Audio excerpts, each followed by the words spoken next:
సమస్య నా పేరు మదార్ పాషా. మాది బొర్తనపేట మండలం, వరంగల్ జిల్లా. ఇంతకుముందు ప్రజా దర్బార్‌లో వచ్చినప్పుడు అప్లికేషన్ పెట్టిన డబుల్ బెడ్‌రూమ్‌కి. అది అది అట్లనే ఇక అసలు దానికి రెస్పాన్స్ ఏం లేదు. అది అట్లనే పడిపోయింది. తర్వాత మరి ఏమైందనేది తెలుసుకుంటే ఎలక్షన్ కోడ్ అన్నారు.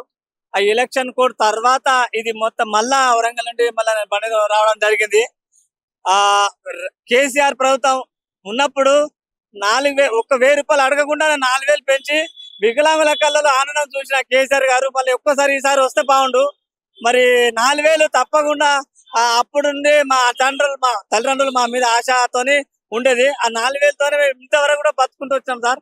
మరి రేవంత్ రెడ్డి గారు సీఎం గారు ఇప్పుడు 6,000 ఇస్తా అన్నాడు.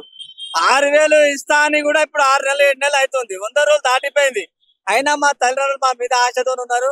ఈ 6,000 ఈ హామీలలో ఇది ముఖ్యమైనది. వికలాంగుల బతుకులు మారడానికి, వికలాంగుల బ్యాట్ల పోస్టులు కూడా చాలా వెనుకబడి ఉన్నాము. ఆ పీజీలు డిగ్రీలు ఏ చేసినా కూడా లాభం లేకుండా అయిపోయింది. ప్రతి సంవత్సరము ఏదో ఒక రూపంగా ఏదో పని చేసుకుంటూ బతికే ఈ వికలాంగులు చదువుకునే లాభం లేకుండా పోయింది.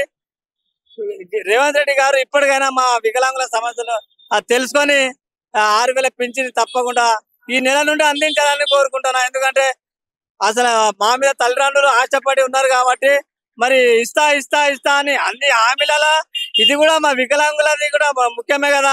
ఆసరా పింఛను ఇప్పుడు చేయుత అని పేరు మార్చిర్రు. తప్పకుండా ఈ చేత పింఛను కూడా ఈ నెలలో అందియాలని కోరుకుంటానా. డబుల్ బెడ్రూమ్ పోయింది.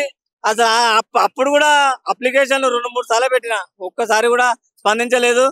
వికలాంగుల ఇప్పటికైనా మన కాంగ్రెస్ ప్రభుత్వం వచ్చింది కాబట్టి ఆశతో ఉన్నాము. తప్పకుండా మాకు ఆ సహకారాలు అందించాలి. వరంగల్ నుండి మరి సీఎం ఆఫీస్కి వస్తే తప్పకుండా న్యాయం జరుగుతుందని చెప్పే కదా ఇంతవరకు దూరం వచ్చింది.